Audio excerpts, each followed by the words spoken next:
first year, we said the recommendation is to increase prices with an average 41%. The lack of effort in terms of going out there in the market, having that open communication with potential and existing customers, and really figuring out what it should be. You're all familiar with these traditional demand curves, right? Where you have a demand or sales volume on the x-axis and price on the y-axis, and it's a straight line. People express price elasticity as a number, between X and Y. That has no relationship with reality. It's a complete academic construct. If you go to another market, everything is different, and everything matters when it comes to price. Every CEO knows this, that pricing has the highest leverage on profitability, right?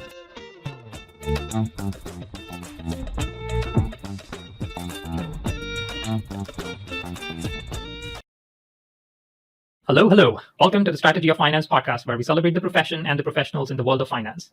We have a very unique expert for you today. Pricing as a field is not something that comes at the top of mind when we generally talk about finance, but it has a tremendous impact. Let me welcome Per Sjöfors, who is an expert in this field and is known by the moniker the Price Whisperer. Per, welcome to the show. Rohit, many thanks, and I'm looking forward to this conversation and hopefully give some useful insights to the audience here. Absolutely. Why don't we start with answering who is Per Sjöfors? Well, I got a wacky name. I'm Swedish from start, although I lived here in Los Angeles now for 30 years. And on the way, I lived in the UK for a while, and I lived in Switzerland for several years. I virtually been living in Israel for a couple of years, and in Japan and Korea as well. So where I set up companies, but pricing is I ran a couple of companies in Europe and several companies here in the US before I got into pricing, and we did experiments with pricing only because I was interested in the topic, right? And some of those experiments worked beautifully. Like next quarter revenues are up 25%, and others were complete duds. And what I learned about pricing in business school was so academic and theoretical that it didn't help us to understand why some of those experiments worked and others didn't. So when it was time for me to set out on my own, I decided to take that interest that I had and develop a process to make every pricing experiment a success. And that process we are still using. Obviously, over the years we've improved it as one can expect. And also we developed a piece of AI software to support the process. But why then is pricing important? Well, every CEO knows this, that pricing has the highest leverage on profitability, right? And in fact, if you calculate, I have something that I call the 1% challenge, and every company has a resulting profits that comes from three variables, right? It is the total cost of the operation. It is the total sales volume of whatever the company sells, and it is the price of what you sell, right? And if you calculate for an average company, which of these three variables provides the highest leverage on profitability? Again, for the average company, and of course no company is average, but for the average company, if you can increase sales volume with 1%, profit goes up 3.5%. Because cost also goes up, right? If you can reduce your cost with 1%, profitability goes up 5.5%. But if you can increase your price or decrease your discounting, which of course is the same thing, with 1%, profit goes up with 11.3%. That's a huge number to even digest in compared to an increase on the quantity side, so more sales versus the decrease on the expenses side. Wow, 11%. Very interesting. We'll certainly unpack that a lot, but before going there, I want to understand, how long have you been practicing this art of pricing? Well, first of all, it's not art. It's really science, and we've been doing this. I think we started like 16 years ago or something like that. 15 or 16 years ago. Wow, that's a significant amount of time. Yes, and your practice spreads across industries. It is not necessarily focused on one particular industry. No, there's some limitations. We don't really work with retailers. And we don't really work with companies who sells purely to government, because government are, they're required to buy whatever is the cheapest, right? And apart from that, we work with almost anything. So product or services, B2B, B2C, it's all the same. Why not retailers? What's specific about retailers? No, they have so many products, right? And the products are low cost. I mean, we do charge for our services, right? If a retailer have, like here in the US, I think the typical grocery store here in the US have 40,000 products, right? Um, each they don't sell a lot of any of them, right? We can work for the manufacturer of that product, but not for the retailer, right? So that's how it works. Got it. You have lived in so many different countries. What do you take from the pricing mentality of those cultures and bake into your practice around pricing? Are there significant differences culturally or how people perceive price? Well, to be honest, I've been here in the US so long that I don't really remember that point of living in other places. But what I do know is that pricing or buyers, and buyers could be consumers or it could be corporate buyers, they perceive pricing very differently, and willingness and ability to pay is hugely different in different countries, and there is a there's one of the common mistakes that companies often do is that they decide they want to expand internationally, and they do so in the same way as they've been successful in their home market. But that is not a guarantee that they will be successful, from overseas somewhere from their perspective, because everything is different. If you go to another market, everything is different, and everything matters when it comes to price. The competitive environment is different. The kind of messages that are effective to drive sales volume are different. Willingness to pay is different. Ability to pay is different, and it just blows my mind, to be honest, that companies say that let's just replicate what we do in our home market, and I see this when we work for our clients, but I also see it when somebody from outside the US is trying to come into to the US market, and I remember just recently I saw an ad on Facebook for, I can't remember what it was, but it came from a company in Lithuania, I think, right? And they said, "Oh, this is only 399 euros." Americans don't know euros, They don't. I mean, it's, of course some do, but the vast majority don't, right? And another example is a company that we actually worked with that do fishing lures, where you fish, use when you fish, and they had come up with an innovative way of painting those lures, right? And this was very successful in their home market. When we did the study how everything affects what you're willing to pay or what a buyer is willing to pay, we found that only 5% of the market cared about the color of the lure, and those 5% had the lowest willingness to pay, and the highest willingness to pay were those which represented roughly maybe 45-50% of the market, were those who bought because of the brand and the quality of the actual hooks, right? And I don't fish, so I now know more about fishing lures than I ever thought I would know. But they were barking up the complete wrong tree. Makes sense. Quite intriguing. Again, you're solving for a very different problem, or you would have solved for a very different problem, not knowing what you have just told. Pretty interesting. What led you to write the book, The Price Whisperer? People who want to get into a particular field, have a professional practice, there are multiple ways to do it. Mm-hmm. You decided to write a book, which is, I would think, one of the hardest thing to do just in general. Help us understand the motivation behind it. Well, I've written a lot of articles, white papers, and so forth, and I thought to myself, why don't I just gather those in one book and write a little glue in between the various articles and to make it a readable book. That didn't work, so I had to rewrite the whole thing. And why I did it, only because, and this sort of goes back to that 1% challenge we discussed. A few years back, we did a research project to American CEOs, and we actually asked them the question, which of these three variables, the sales volume, the cost, and the price, is most effective in driving profitability? And 88% said sales volume. And I think it was only 4% that said pricing.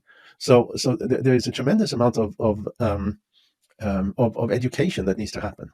And when I speak to and I speak to CEOs every day, right? I speak to those 4% that really understands that pricing is makes a difference. But it's also, so I wrote the book because I wanted to educate people.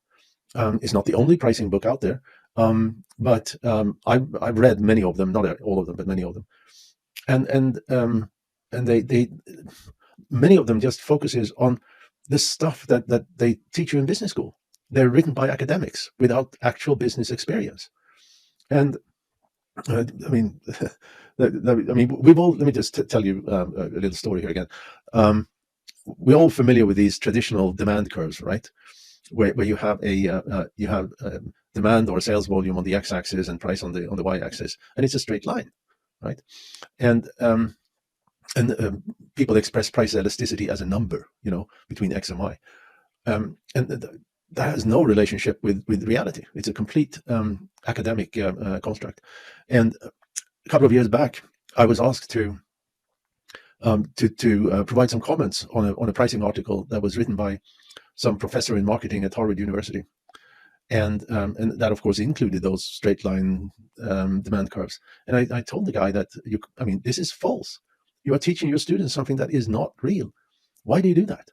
At that point, the conversation with this guy ended. Because he was sure that he wanted to continue to drive that falsification to his students. No good. Got it. Yeah. Why? The statistics that you provided, 96 versus 4%, that's just huge in terms of large majority, almost all of business folks not understanding the impact of pricing. Mm-hmm. Why do you think it is so hard to get pricing right? What is it that people don't get it about? Well, first of all, there's two things a couple of things when it comes to why that is. First of all, I think many companies don't know there is a better way. They're just not aware of it. And instead, if you look at many traditional sort of manufacturing industries and so forth, they are very good in calculating the cost of a product, and then different industries have different sort of rule of thumb for margin uplift, right? I worked in industries with the margin uplift was 15% on top of cost, nothing, right? I've also worked in other industries where it was you took cost times 5 to get to the price, right? And none of those have anything to do with what people are willing to pay, what buyers are willing to pay, right?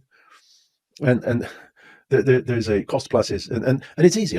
The benefit of something like cost plus or some margin goals or just guesswork is that it's very easy. It doesn't take any resource, but it's also is also a 100% guaranteed way of pricing it wrong, right? And I think the big difference is that people don't think that you can accurately measure willingness to pay in a market, and you can accurately predict sales volume and revenue at different price points. So it's basically lack of effort in terms of going out there in the market, having that open communication with potential and existing customers, and really figuring out what it should be.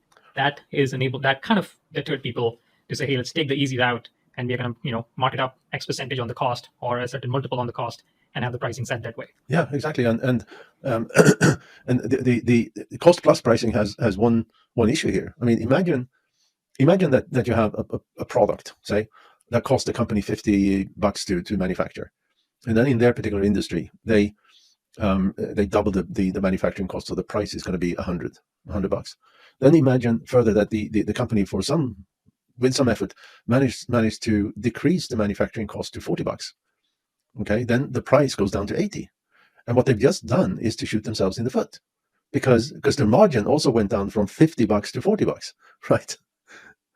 And makes sense. Yeah, and this is some of these things that it's so common sense, but every company don't see it that way, So tell us, what are some of the common mistakes that companies make around pricing?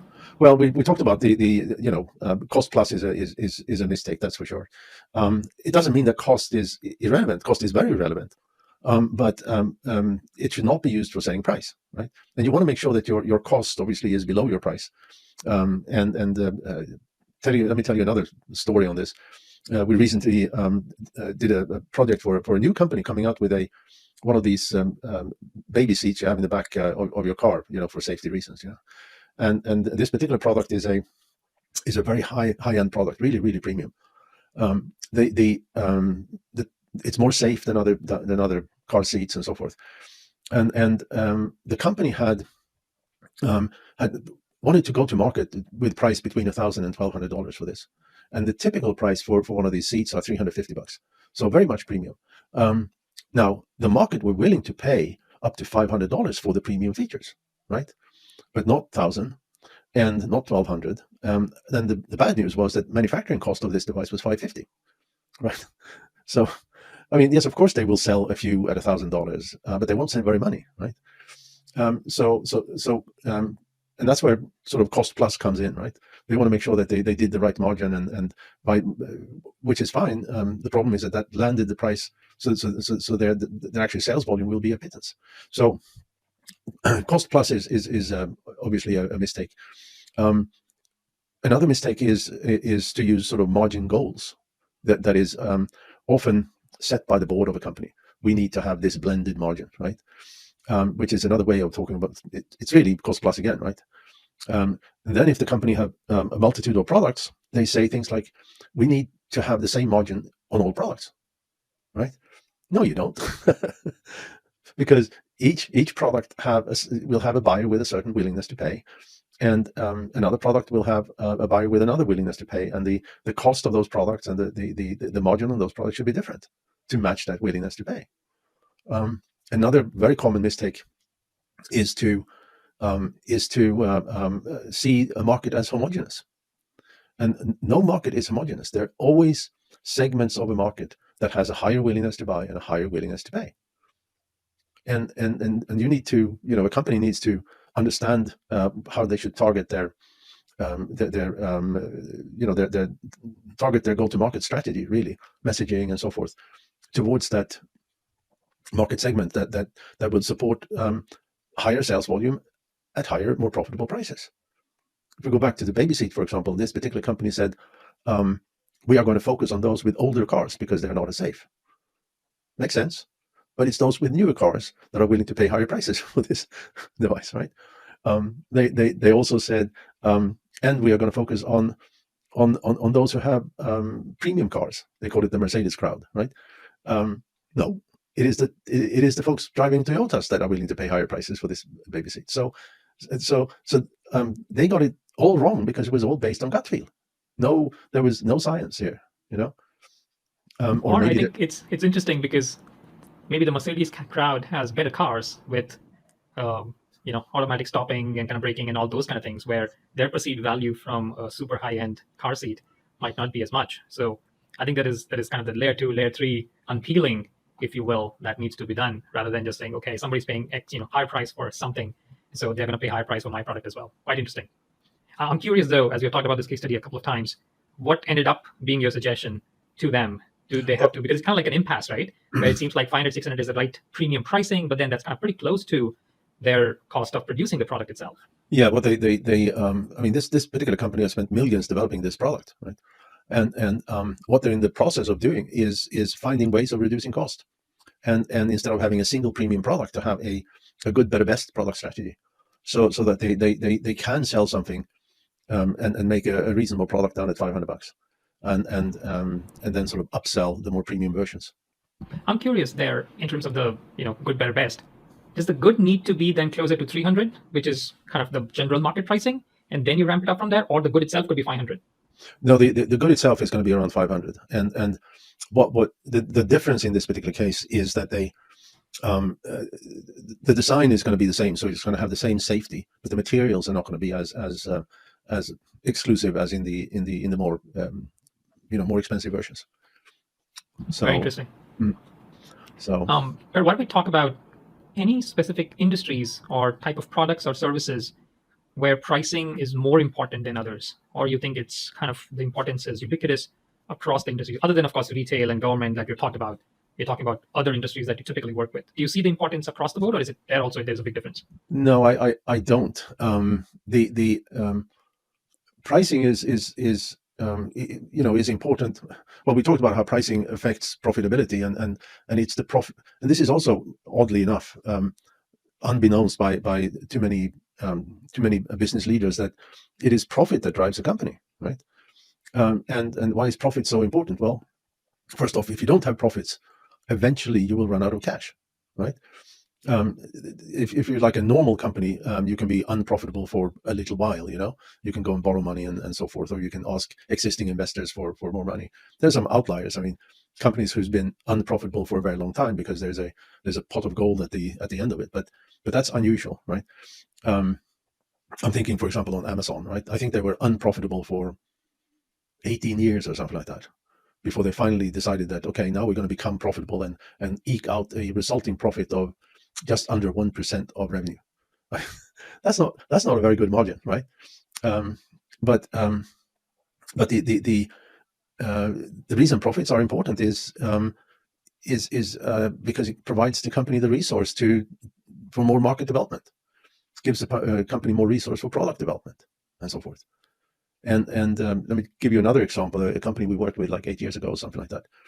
They're a SaaS company in the oil and gas industry, and we found that when we measured willingness to pay to their customers, we found that there were room to increase prices substantially. So the first year we said the recommendation is to increase prices with an average 41%.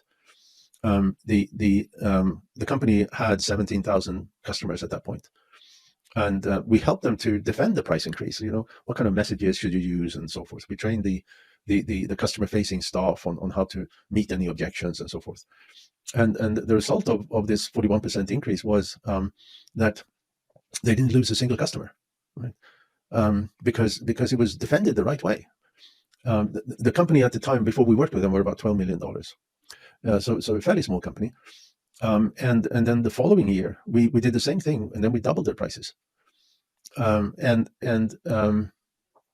now they lost like a dozen or maybe 24 customers. But the company is now 8 years later, they're about 180 million.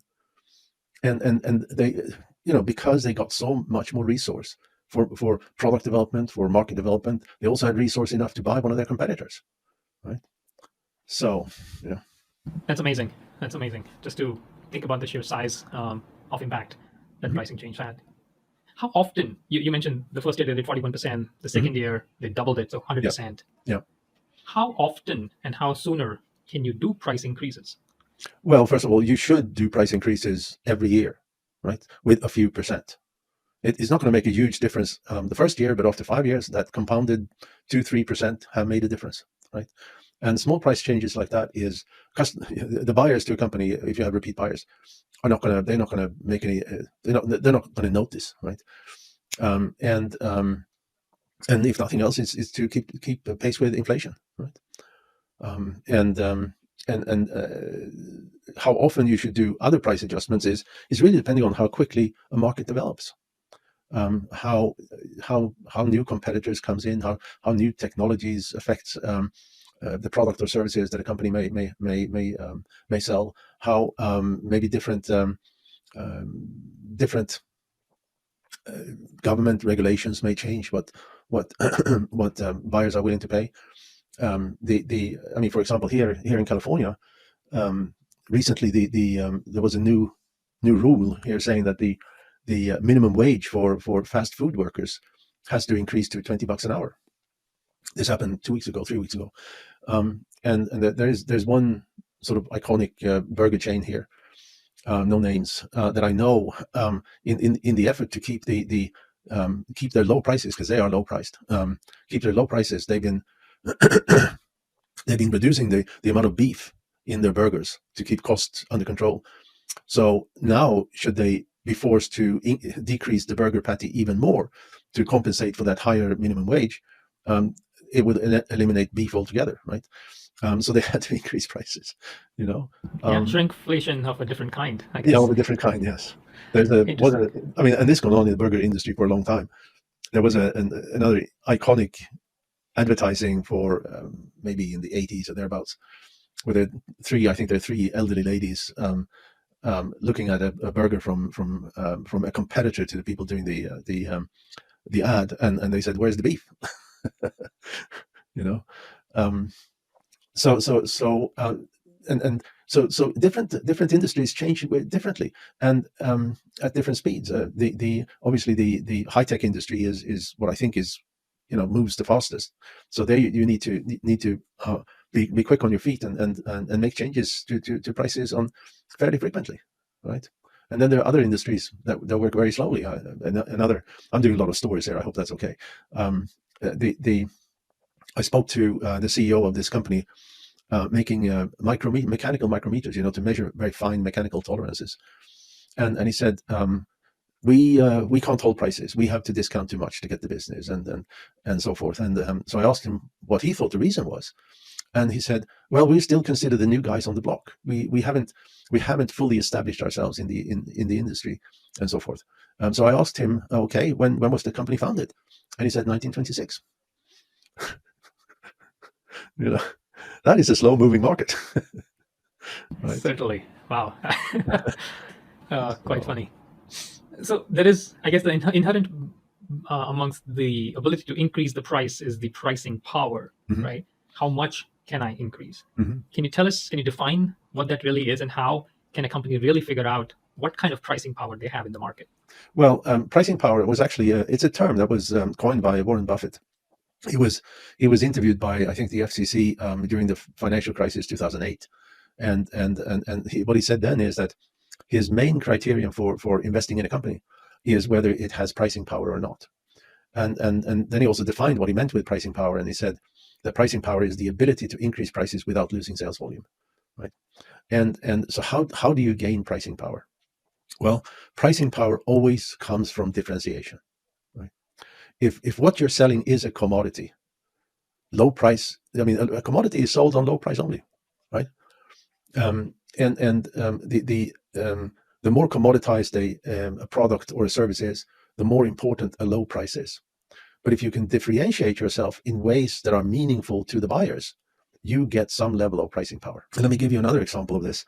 A couple of years ago, and this is personal example, I decided that I should get one of these blood pressure measurement devices, right? So I went on Amazon and I looked for these devices. And as I was looking, I found a product that was obviously the same. Actually, it was the same product with two different brands. The pictures were identical. The everything about the product was identical, except two things. One of them was like $18 and another was $29 or so, right? And the more expensive one had a much more elaborate description. It was written by a copywriter. It was not a translation from Chinese by Google Translate, right? And it looked the same. It had another, a different brand, but because of the more elaborate description, it differentiated that product, right? Now, I was sort of lucky that I just happened to see that there was two of the same product, right? Because and that doesn't always happen, right? So, but they had, and how much the sales of these two are, I don't know, right? But some people will obviously appreciate that more elaborate description and buy that product instead, because it adds a layer of comfort to the buyer, right? So it might also make it feel like the other product, the lower price product, is actually just a replica or a copy of the original one. That's true. It may not be, like, it may be a fake. Who knows? Yeah. Well, it's like all these folks that buy an authentic real. They go to Bangkok and they buy a real Rolex for $100 from a street vendor. Yeah, absolutely. If they're lucky, it works all the way until they get home. You talked about commoditized product. Is it a good strategy to undercut the price? Can price be a differentiator in itself in a commoditized market? In a totally commoditized market, no. But there are other things that you can do in a commoditized market to differentiate yourself. You can, for example, have different warranties. You can have different, if we talk about products here, you can have different delivery methods or different delivery times than your competitors. You can obviously have simply better marketing than your competitor, and that by itself leads to because and again, everything matters, right? We talked a while back. We talked about um, the the um, the importance of that everything matters in how you can price, right? And we talked about pricing mistakes and so forth, and how you market definitely um, definitely give you some level of pricing power if you do it right, right? It doesn't necessarily mean that you can charge twice the price, but if it is a true commodity, the the profit margins are going to be pretty low to start off with, and again, looking at something as commoditized as gas, right? Right, that is the commodity of commodities, right?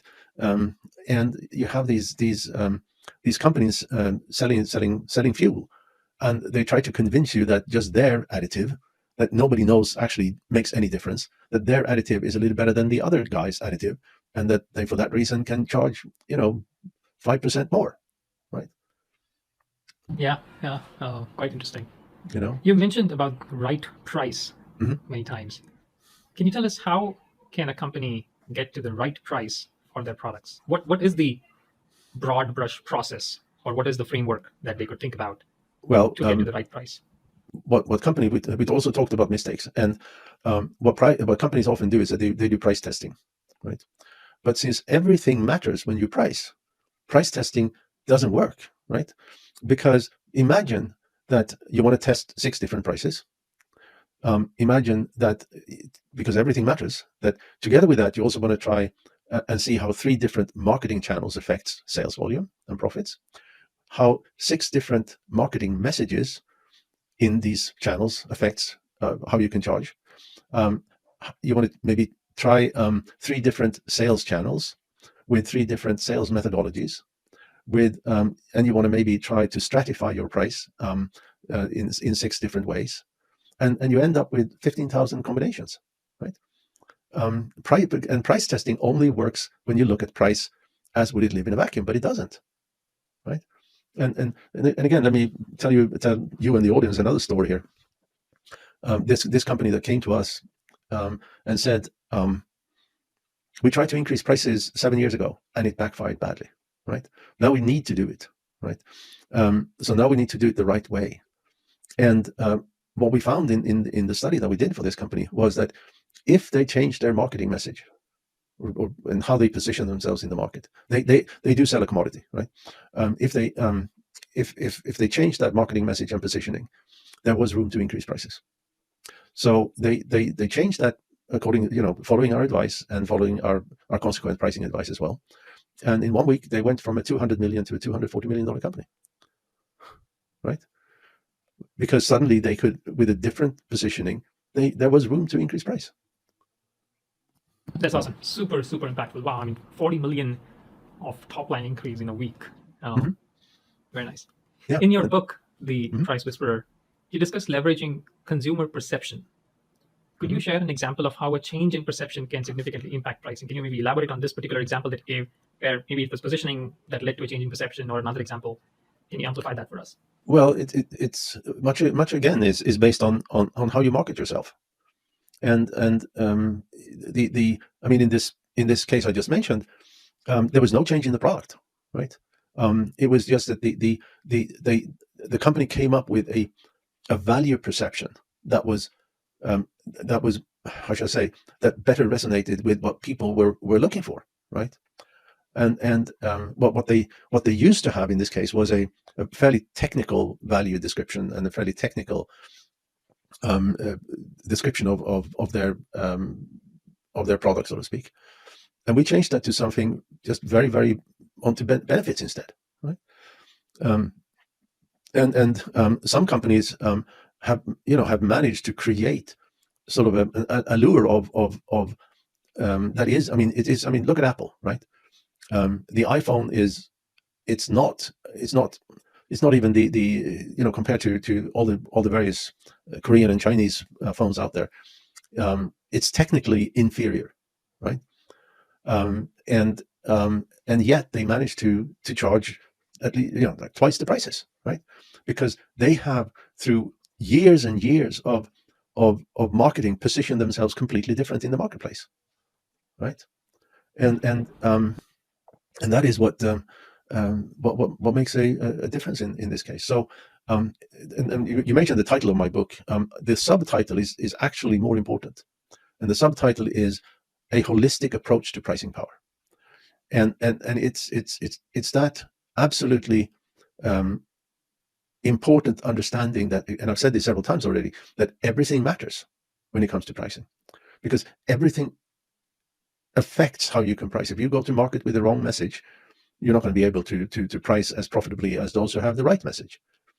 If there's not a good product to market fit, you have to lower the price to convince some portion of the market to buy anyway, right? And so forth. So In that case, then those 15,000 tests or permutations still exist, right? When you go in to work with that client who has those 15,000 permutations, what are you telling them? What is the magic that brings down those 15,000 to maybe 5 or even 1 to say, hey, okay, all the other variables are taken care of, right? We got all the other things right. Now price is something that we want to maybe test one singular variable. Well, we don't ask our clients to test prices at all. They can and I mentioned how I wanted to find a method based on my own experience to make every pricing experiment a success, and that process consists of doing something called pricing research, and pricing research is done online, right? You have a questionnaire that goes out to a company's potential and existing buyers, and in that questionnaire you have product features, you have different marketing messages, you have different marketing channels. You ask these people, what marketing channels do you prefer? What marketing channels is most important for you? What product features are more important for you than other product features? What sales methodologies and channels are more important for you than others? And so forth, right? And this could also include things like what kind of warranties are you expecting? What kind of delivery times are you expecting? How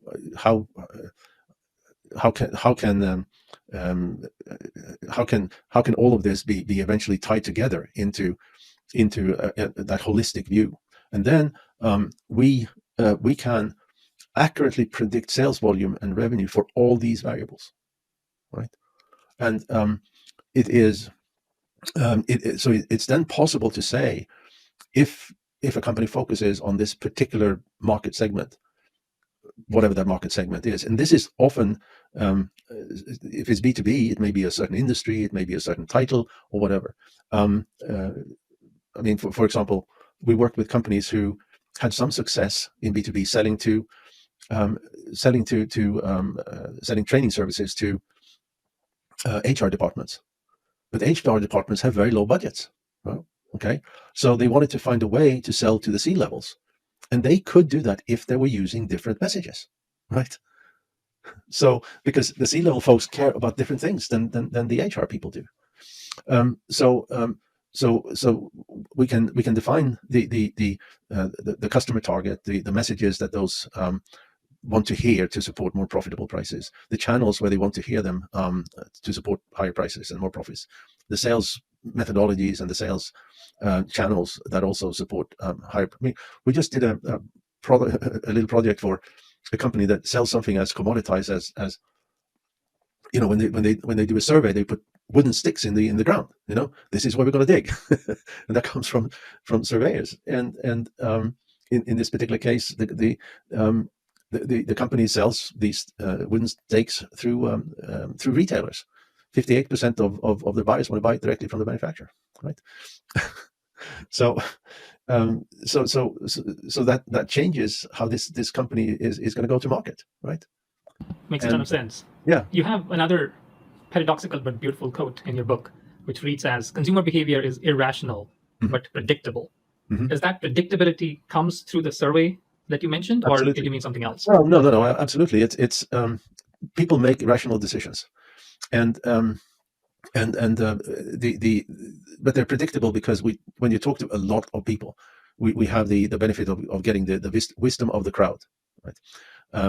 And this has been proven again and again and again. they've done things like you have a big glass jar filled with beans or something like that, and you ask people how many beans is it in the jar, and when you talk to enough people, they will come to that aggregated result is going to be, if not spot on, is going to be very close, right? But there will of course be outliers who are completely out of whack. But and that's what makes the predictability here, right? Because a lot of people have, when you ask enough people the same question, you are going to get an answer that is pretty close to reality. I want to quote you again from your book. Effective pricing strategies are actionable, not just theoretical. What are some of the actionable steps businesses can take today to improve their pricing strategies? It's all about getting knowledge, right? And realizing, we talked about mistakes, realizing that guesses and gut feel and cost plus and or maybe looking at a competitor is or trying to price as a competitor are flawed strategies, right? And it's that differentiation that leads to pricing power, meaning that the ability for a company to charge higher prices than competition, and still be and still have an acceptable sales volume. Again, another example here. A couple of years ago, we worked with a company that they rent out these steel plates that you run over with your car when there is a trench in the street, right? This particular company had positioned themselves as a thought leader in this market because they were doing safety training and different kinds of training. What do you call it? They had different training courses for those who were on the street actually working with these steel plates, right? So the result of that was that they could charge roughly 20-25% higher prices than competition, and they had about a 65% market share, right? Because they had managed to differentiate themselves, and they were not selling on low price.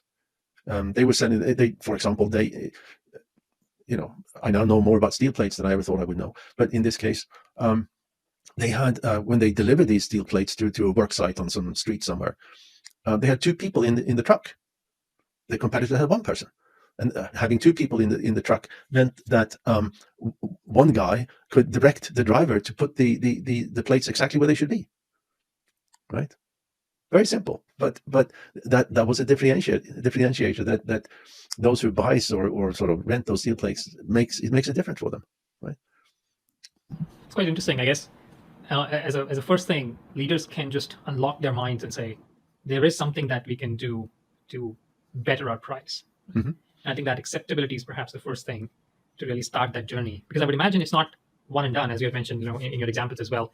You should be able to do it multiple times over and over, right? Yep. At least should be doing it yearly to match the inflation, if nothing more. Yeah, exactly. Yeah. And so it's a continuous evolution. It's a journey that you need to get on. Very cool. I think there's another aspect of this, and that is that we are all in business. Anybody who runs a business are in business because we are delivering some value to our clients, right? If we don't deliver value, there's not going to be any buyers, and we don't have a business, right? So by pricing for more profit means that you can have maybe more product development, means that you can have more market development, means that you can serve your customers better, means you can deliver more value to your customers, right? I mean, there's some people who say that profits are not good, and or profits should not be as high as they are, and certainly here in the States there's an ongoing discussion about the drug prices and consequent profits, and why can you sell the same drug in Canada for 40% of the price that is sold here in the US, right? But it's that profits that is being used for more drug development, right? So it's a double-edged sword. You want those profits, but you also need to make sure that you reinvest them in the company and not just keep them in the bank, so to speak, or just distribute it as shareholder distribution. So you mentioned price in and of itself sets an expectation of quality and benefit. Help us unpack that relationship between price and quality. In your recent example on pharma, certainly, completely new development, very high price. People seek those drugs and affiliate a certain quality or reduction in pain that is going to have through the use of those drugs. Right? There may be generics available as well after a few years of their introduction, but people Yes. still go to those branded drugs than generics per se. Right? So Yeah. help us understand that. Yeah. There is a a lot of what we're talking about here in terms of what drives people's decision making is part of an academic field called behavioral economics, and there's three Nobel Prize winners who we're standing on the shoulders of those Nobel Prize winners and a few other people who really have understood the buying behavior, right? And that's why everything matters when it comes to price, because we have a buying behavior that is not rational. So a low price, a too low price, sets an expectation of inferior quality, and I know we have all been there. We hold something in our hands, either physically or metaphysically, and we say to ourselves, I kind of want to buy this, but at this price, it can't be any good, right? And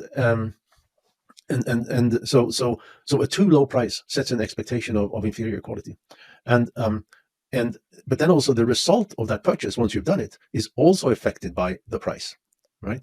So since you talked about drugs, there's been some academic research done where they look at or they offer to sell a painkiller for 5 cents, and people who bought that painkiller for 5 cents did not find it very effective, right? The same painkiller sold for 50 cents turned out to be much more effective, right? And so expectation bias also affects how happy you are with the purchase. And again, the another story on this is that I'm a bit of an audiophile, so I follow a little bit of what happened in the audiophile community, and you have these people who if, you connect your computer with something, a DAC, using a USB cable, right? So anybody who knows a little bit about technology knows that what's happening in that USB cable are bits of data going back and forth, right? But you can buy an audiophile grade USB cable, right, for $5,000, right, for a 3-foot cable, and those who buys that god awful expensive USB cable clearly hear a difference. There's no way there can be a difference, because either those bits goes back and forth or they don't. There is no middle ground, right? But they can hear a difference, and in fact, a few years back, because you're also within the audiophile community, you're supposed to have these sort of heavy duty power cables, because normal power cables doesn't work, right? So I was involved in promoting a kind of product to trade shows in the this was sort of a side gig I had, to high-end audio trade shows, and people were complaining that we were using just normal cheap audio sort of power cables, $5 power cables. That wasn't good enough, because you could hear that it wasn't good enough, right? So next year what we did was that we took those cheap power cables, and we put a plastic hose around them, right? And bought some sort of industrial grade actual connectors, right? And nobody complained about the cheap power cables anymore, and they could not hear that the deficiencies that they heard last year because of that. Yeah, I totally get it. I think alcohol, wine, like that market is also similarly placed, where you couldn't really differentiate maybe a $10 wine versus a $100 wine most of the time. Well, so here's a story for you on that. Actually, two stories. First off, they put people in functional MRIs, and they've given them cheap wine and said it's expensive, and they can see how the pleasure centers in the brain lit up. And they've done the opposite. They gave them expensive wine. They said it was cheap, and the pleasure centers didn't lit up, right? And so that's one thing. The other is that I had conversations a couple of years ago with a company who has developed a very, very precise chemical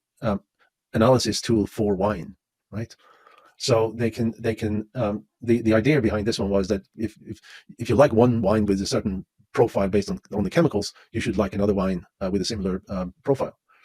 And what they found was that some of the larger wineries, they were selling the same wine in different bottles and different brands and different prices, right?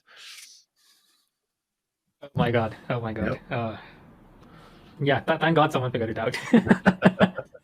So, but this goes back to differentiation, right, and expectations. Yeah. And you buy something that you think you're stretching your budgets for, and because you're stretching your budget, you expect a better result, and you get a better result. I mean, I talked about the guys, because this is only guys, spending all that money on this audiophile USB cable. They are happy customers, right? Because they got what they wanted, because they paid so much money for this particular company. So higher prices that sets an expectation of a better outcome leads to higher customer satisfaction, right? Same with the iPhone, right? Apple have higher customer satisfaction than the other phone makers by a lot at higher prices. Is the product better? I don't know. I'm an iPhone user, so I don't know. But I don't have personal experience with Android. Makes sense. You mentioned price is not a function. It's a holistic approach that encompasses the entire company. Mm-hmm. If this is the case, who should have the ownership around pricing products optimally? Well, preferably because in general, if you think about companies, institutions, unless there's a dedicated person responsible, usually consistent result doesn't really get delivered. Yeah, no, there should be a pricing function in a company, and that pricing function is responsible for doing more than just pricing, because everything matters. How you present your prices matters, right? How the messaging is done matters. What product features and functions are being promoted matters. What product features and functions are being developed matters. So everything matters. So that pricing function needs to first of all, it should be really ideally separate from other functions, and should be a function below the CEO, and it needs to be able to not only set prices by itself, but just making sure that marketing doing the right marketing things, that product development are doing the right product development choices based on the features and functions that would support more profits than other features and functions, and need to make sure that how a company, like I said, how prices are being presented makes a huge difference in how you can price, and so that person or that group of persons need to be able to access a lot of what the company does. Doesn't mean that they should do the marketing messages, they just need to make sure that the right themes are being used, right? Or the same with product. They shouldn't do the product features, but they should say these are the product features we should do, in at a high level maybe. That sounds a lot like strategy function. Right? Oh, absolutely, yeah.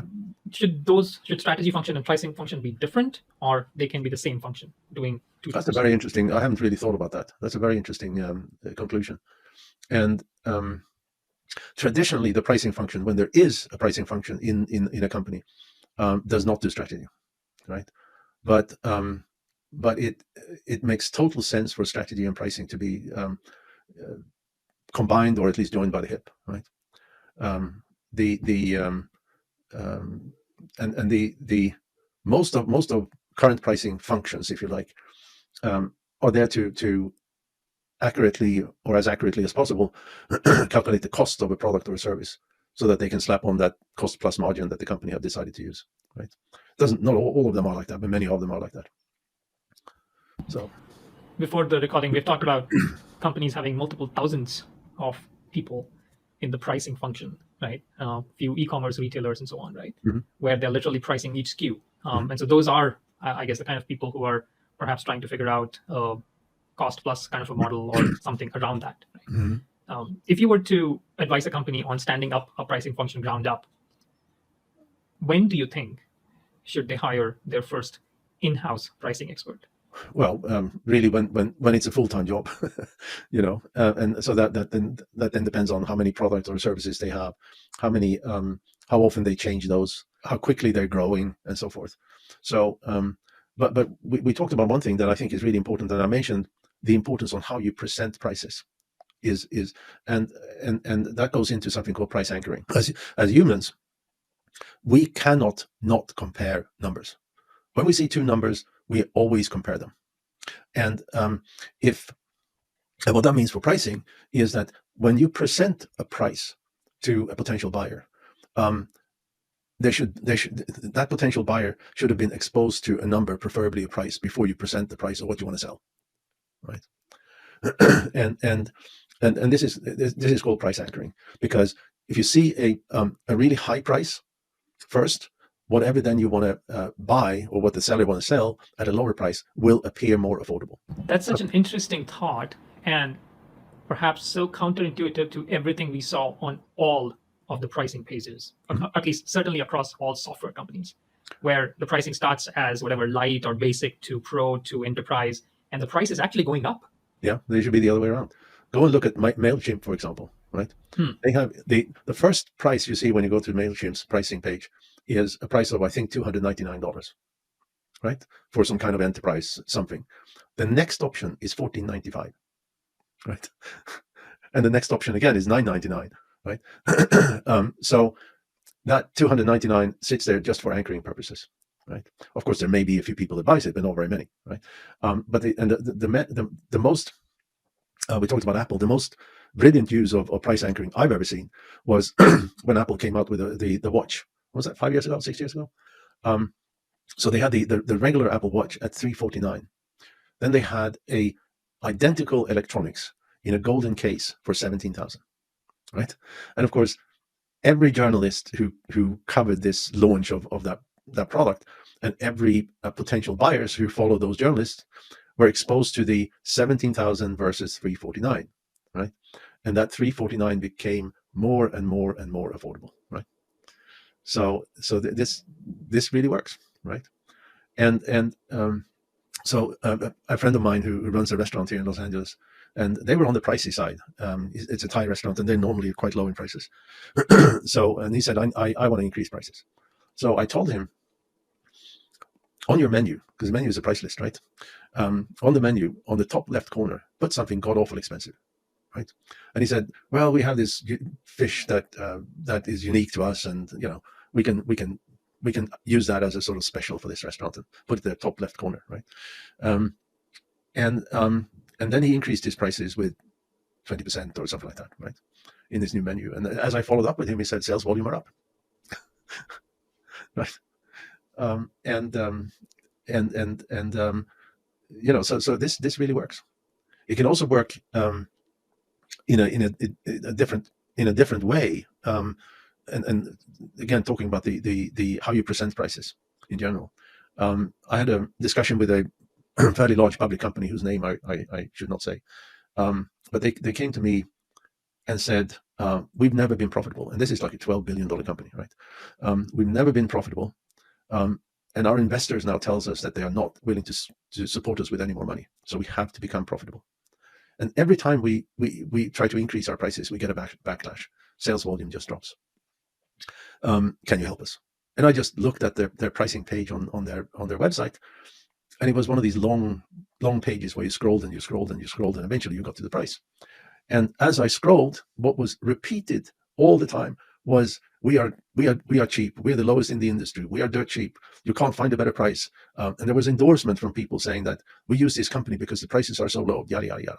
So when you finally got to the price, your expectation was that it would be very, very low. So no matter what the price was, it still was too high, right? So people didn't buy, right? So I told this guy, just remove all this stuff about your low prices and talk about the benefits instead, right? Which they consequently did. And I followed up with him a few months later, and he said, well, we changed our website. We took away all the talk about how low our prices are, and we doubled our prices.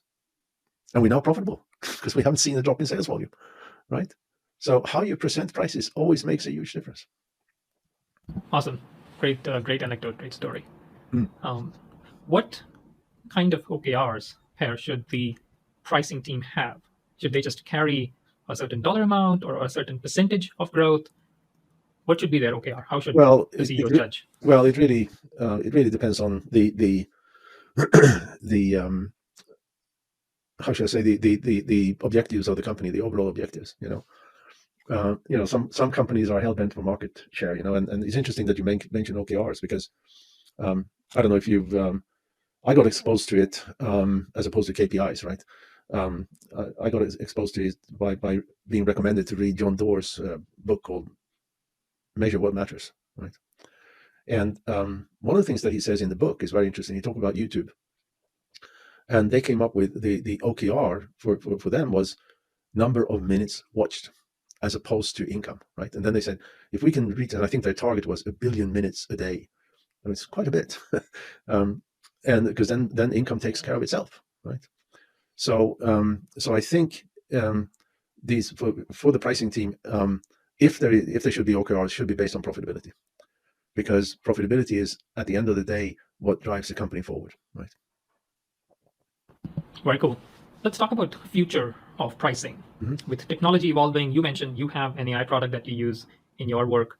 How do you see AI, data analytics, other technologies kind of really shaping the future of pricing? So there is there is within the pricing community, if you like, there is there's a lot of people who think that dynamic pricing is going to be the future of pricing. And what dynamic pricing means that the price are changing with product availability and demand, right? High demand, higher prices; low product availability, higher prices, and the opposite. Low prices if there's lots of availability and low demand. Dynamic pricing was first introduced as yield management by American Airlines, I think 1986. And the story goes that American Airlines CEO did a presentation for at the shareholder meeting in 1986, and he said, we are going to implement this yield management, dynamic pricing, and it's the most important invention for the airline industry since the jet engine, right? So they did. 6 months later, they filed for bankruptcy. Their revenue increased with 1.5 billion. Their profit just completely disappeared, and that was because it didn't take very long for two people sitting in this, next to each other in these uncomfortable cramped seats, to find that the guy who booked the ticket 2 weeks earlier paid less than half the price, right? So next time somebody bought the ticket, they bought it 2 weeks early, right? And now, of course, and dynamic pricing eventually led every single American airline to go bust, except Southwest Airlines, right? Now this is more under control, so this doesn't happen as much. But there is belief that dynamic pricing is always going to be the golden goose, if you like, and it's not. There's been recent talk for some of the fast food companies to have dynamic pricing, right? And one of them tried 3 or 4 years ago, and it backfired badly because buyers want predictability. They don't want to go to a restaurant and see, today the burger is $3.49, and yesterday it was $2.98. Then they probably buy the burger, but they won't come back, right? So I don't believe that dynamic pricing is going to be anything that is going to be what some people think it's going to be. It's fine for airlines and hotels and so forth. Another thing that I think is happening is that in the among cars, right? Now you can subscribe to features, right? And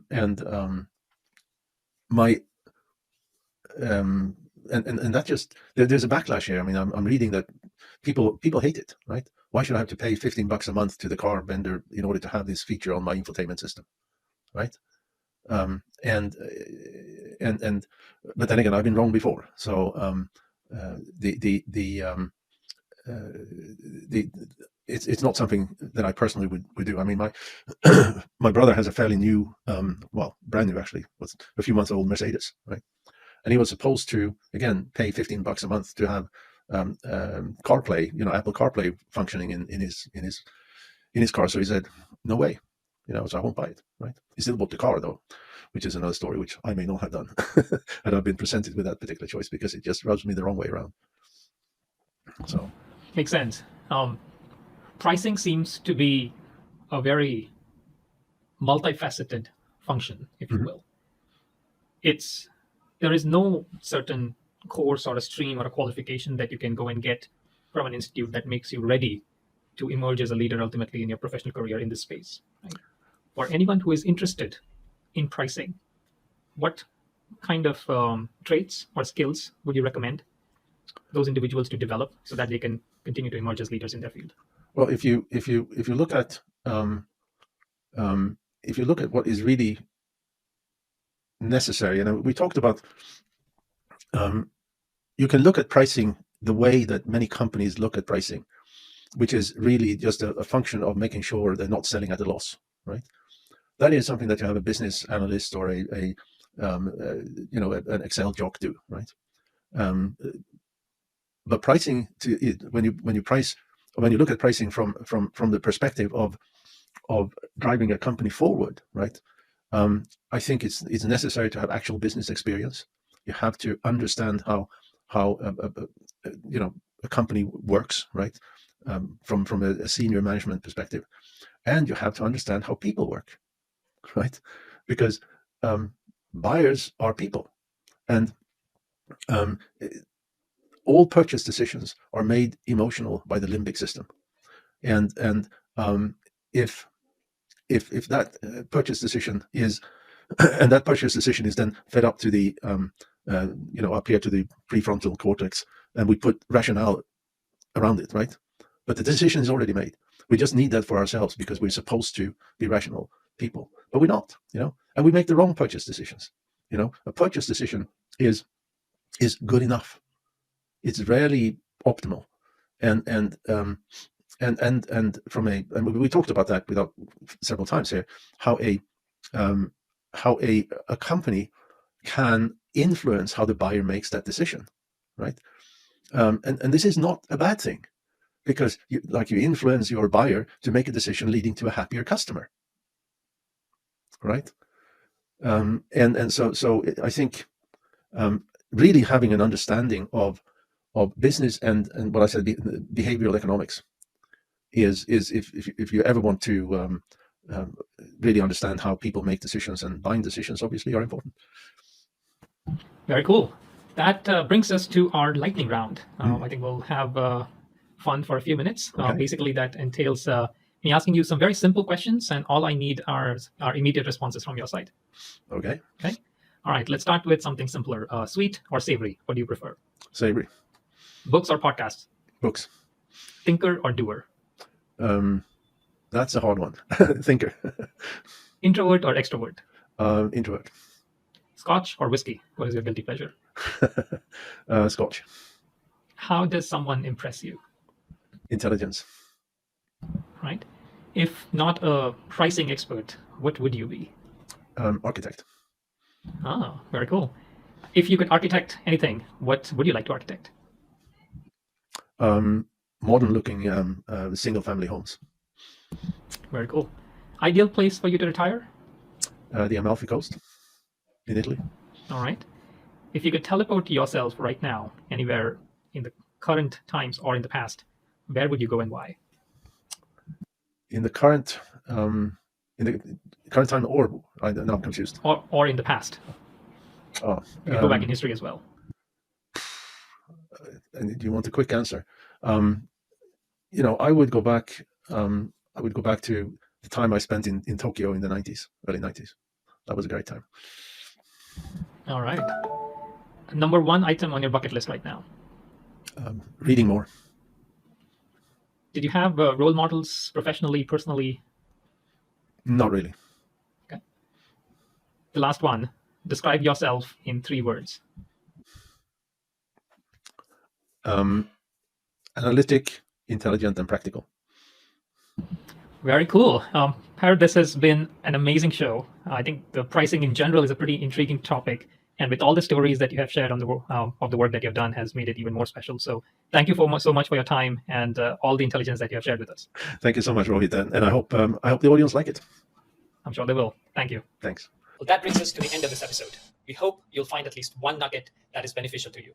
As always, thanks for listening to Strategy of Finance. If you enjoy the show, please rate and review us on YouTube, Apple Podcast, Spotify, or our website, www.strategyoffinance.com. Your comments will make us better. You can also follow us on LinkedIn and Twitter and share the word in your network so other people in the finance community can also benefit. Be sure to tune in next week for another engaging conversation. Until then, this is Rohit Agarwal, and remember to learn, grow, and inspire.